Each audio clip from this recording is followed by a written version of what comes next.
هنا عاش يوسف بيك وهبي، ولقب بيك ده مش واخده كده وخلاص، لا ده اداهوله ملك فاروق سنة 1944 لما شافه بيمثل في فيلم غرام وانتقام. القصر ده كان حلم عمر يوسف وهبي، كان كل ما يسافر بره مصر كان يقعد يتخيل كده، يا ترى هبنيه على الطراز الامريكي ولا الفرنسي ولا الانجليزي. المهم كان حلم عمره يبني قصر كبير على ذوقه.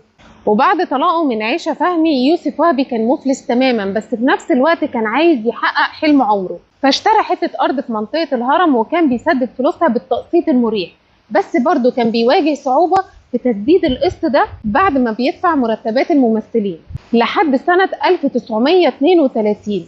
دي بقى كانت فترة نهضة الأفلام، وفضل يوسف وهبي ينتج أفلام ويمثل لحد ما كون ثروة ضخمة جدا قدر من خلالها يشتري 30 فدان في منطقة الهرم علشان يبني عليها قصر أحلامه. قرر يوسف وهبي إنه يبني القصر بتاعه، وبنى القصر ده أخد منه 15 سنة. وبعد ما كان محتار يا ترى أبنيه على أنهي طراز، قرر إنه يعمل 3 فيلل بالثلاث طرازات اللي كان محتار فيهم، فيلا على الطراز الانجليزي وفيلا على الطراز الامريكي وفيلا على الطراز الفرنسي. والفيلا اللي كان بيقعد فيها وكان فيها انتيكات وكان فيها مقتنيات وقعدات السهر بتاعته كانت الفيلا اللي على الطراز الفرنسي اللي هي دي.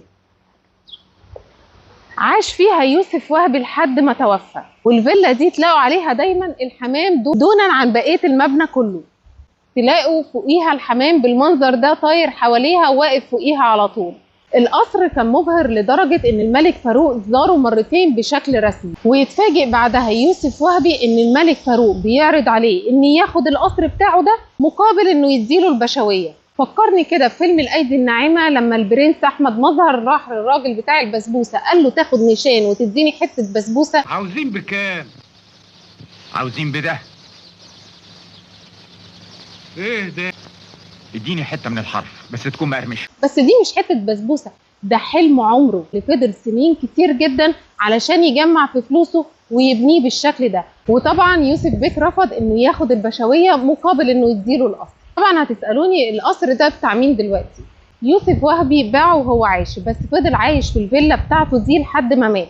باعوا الملك فندق جرين بلازا وتحول المكان ده لفندق، والفيلتين اللي كانوا موجودين التانيين للاسف اتهدوا واتبنى منهم ادوار علشان يتعمل مكانه فندق، وبعد كده راح لشيراتون، وبعد كده دلوقتي بقى فندق امارانت. المكان ده اتصور فيه افلام كتيره قوي. مبدئيا كده فيلم اعترافات زوج اللي كان طالع فيه يوسف وهبي وهند رستم وفؤاد المهندس وشويكار والجميله ماري منيب، ودي الفيلا اللي ورايا اللي كانت ساكنه فيها هند رستم في الفيلم. اما دي الفيلا بتاعه فؤاد المهندس وشويكار، ودي الفيلا الاساسيه اللي كان عايش فيها يوسف وهبي لحد ما توفى. وفي الفيلم كانت هند رستم جارة شويكار وفؤاد المهندس وصاحبتهم. وكمان لما هند رستم كانت عامله حفله عندها في الفيلا وفؤاد المهندس غنى اغنيته اللي هي حبيبي يا رق فاكر ولا لا حبيبي يا رق فاكر ولا لا وطبعا الفيلا دي ما كانش شكلها كده في الفيلم، اللي كانت في الفيلم اتهدت واتبنى مكانها المبنى ده، لان زي ما قلت لكم قصر يوسف وهبي كان عباره عن 3 فيلل، فيلتين اتهدوا لما باع القصر وفيلته اللي فضل فيها بس هي اللي فضلت زي ما هي لحد دلوقتي. تعالوا اقول لكم بقى المكان اللي كانوا بيقعدوا فيه في الجنينه، يلا بينا. ده بقى المكان اللي كانت قاعدة فيه ماري منيب ويوسف وهبي وشويكار وهند رستم وفؤاد المهندس، عمالقة كانوا في الفيلم ده، وكان فيلم جميل جدا. كانوا قاعدين في الحتة دي. الحتة دي أصلا كانت جنينة، وما كانتش كده فيها سيراميك ولا مقفولة، لا دي كانت مفتوحة وكان هنا جنينة وزرع وزي ما كان واضح في الفيلم كده. عايزة أوريكم بقى، تعالى كده بصوا حرفين بتاع يوسف وهبي موجودين لحد دلوقتي، واي دبليو، تقريبا ان ده الوحيد اللي ما اتغيرش هو والفيلا بتاعته، اما بقيه المكان كله اتغير. اما ده بقى المسرح اللي كان عبد الوهاب بيغني فيه، تعالوا اوريهولكم.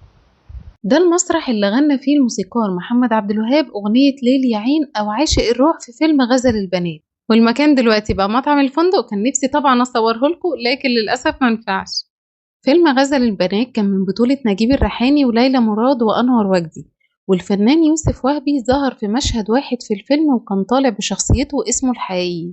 على فكرة في المشهد ده نجيب الريحاني كان هنا حقيقي جدا، ما كانش بيمثل ولا حاجة، كان فعلا متأثر بالأغنية اللي كان بيغنيها محمد عبد الوهاب، ودموعه اللي في عينيه دي كانت فعلا حقيقية. من كتر ما هو كان متأثر جدا كان عنده عرض مسرحي في اليوم ده، كلمهم في التليفون وقال لهم الغوا العرض النهاردة أنا شبعت تمثيل.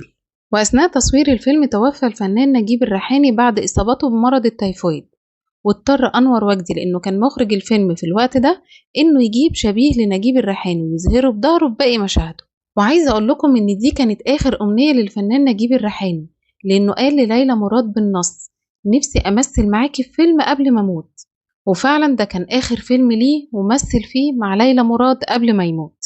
شايفين اللوبي ده كله بقى؟ ده كان جزء من حديقة القصر، بس مع التطورات اللي حصلت في المكان الحديقة دي بقت اللوبي بتاع الفندق، وموجود فيه بعض المقتنيات البسيطة للفنان يوسف وهبي زي البيانو ده البيانو الأصلي بتاع يوسف وهبي. هو بيطلع صوت على فكرة اهو، بس مش كله. بس كويس ان هو لسه موجود لحد دلوقتي. ودي سجادة أنتيك كانت موجودة في فيلته، شايفين جميلة وراقية ازاي؟ ودول تمثالين، تمثال من الحصان وساعة كانوا مصنوعين من النحاس برضو كانوا أنتيك. وهتلاقوا برضو صورتين للفنان يوسف وهبي متعلقين في اللوبي، وللأسف دول آخر ما تبقوا من أنتيكات يوسف بيك وهبي.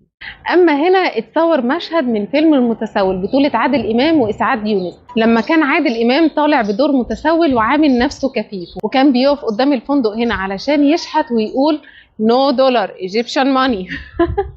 نو دولار ايجيبشن ماني. ما كانش عارف مصلحته، اصل الجنيه زمان كان اغلى من الدولار. ايام. طبعا هتكتبوا لي في التعليقات ان الصور غير المكان اللي انت جايباه ومش ده المكان اللي اتصور فيه. لو اتفرجتوا على الفيديو اللي فات قلت لكم ان يوسف وهبي الله يرحمه باع القصر، الفندق قعد يتباع ويمر بتطورات كتير لحد ما وصل للشكل النهائي ده، بس ده المكان اللي اتصور فيه المشهد اللي قلت لكم عليه. وبس كده توته خلصت الحدوته. يا رب يكون عجبكم الفيديو، لو عجبكم الفيديو لايكات كتير بقى على قد ما تقدروا، فولو وشير عشان غيرك يستفاد، واستنوني في الفيديو الجاي. انا ياسمين الجلاد، سلام.